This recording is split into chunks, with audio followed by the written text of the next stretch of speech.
नमस्कार दोस्तों, स्वागत है आपका हमारे चैनल में। दोस्तों, आध्यात्मिक और धार्मिक कहानियाँ सुनने के लिए हमारे चैनल को जरूर सब्सक्राइब करें। आज की कहानी का नाम है शबरी की साधना। शबरी भगवान राम की परम भक्त थी। वह शबर जाति की एक भोली भाली लड़की थी। शबर जाति के लोग देखने में बहुत कुरूप होते हैं, लेकिन शबरी इतनी कुरूप थी कि शबर जाति के लोग भी उसका तिरस्कार करते थे। शबरी के माँ बाप को शबरी के विवाह की बहुत चिंता होती थी। वे रात दिन बस इसी चिंता में डूबे रहते थे कि आखिर शबरी के वैवाहिक जीवन का क्या होगा।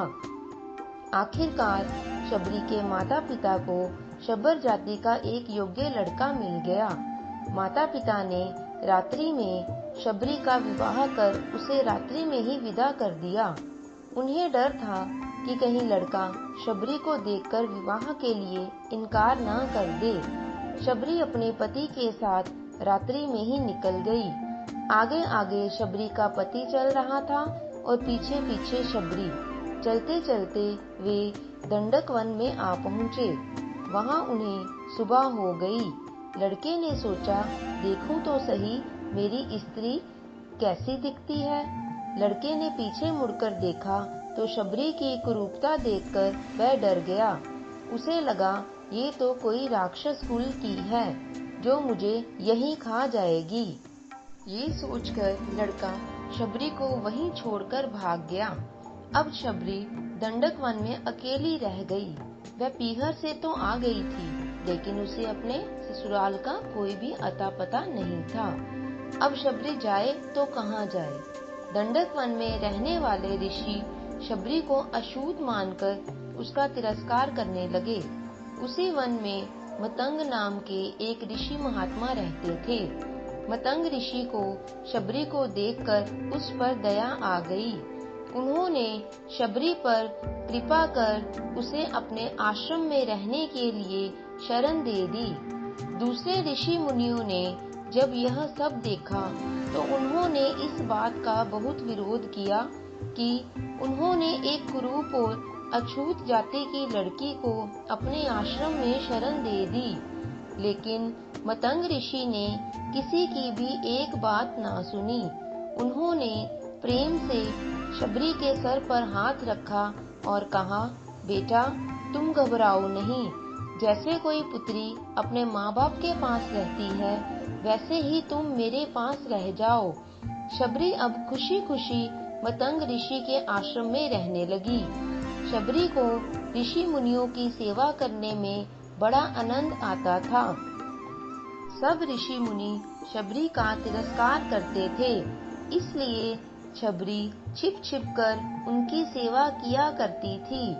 रात में जब सब सो जाया करते थे तो शबरी रात में ऋषियों के स्नान के लिए पंपा सरोवर जाने वाली रास्ते को जाकर बुहार देती थी। जहाँ कंकर पत्थर पड़े होते थे, उन्हें हटाकर वहाँ भालू बिछा देती थी। ऋषियों के लिए ईंधन लाकर रख देती थी। अगर कोई शबरी को देख लेता तो वह वहाँ से डर के मारे भाग जाती थी। उसे डर था कि कहीं मेरी छाया ऋषि मुनियों पर पड़ गई तो वे अशुद्ध हो जाएंगे। बस इसी प्रकार ऋषि मुनियों की सेवा में उसका समय बीतता गया। आखिर एक दिन वह समय भी आ पहुंचा जो सबके लिए अनिवार्य है। मतंग ऋषि का समय छूटने का समय आ गया। जैसे माँ बाप के मरते समय बालक रोता है, वैसे ही शबरी भी फूट फूट कर रोने लगी। रोने के सिवा वह कर भी क्या सकती थी।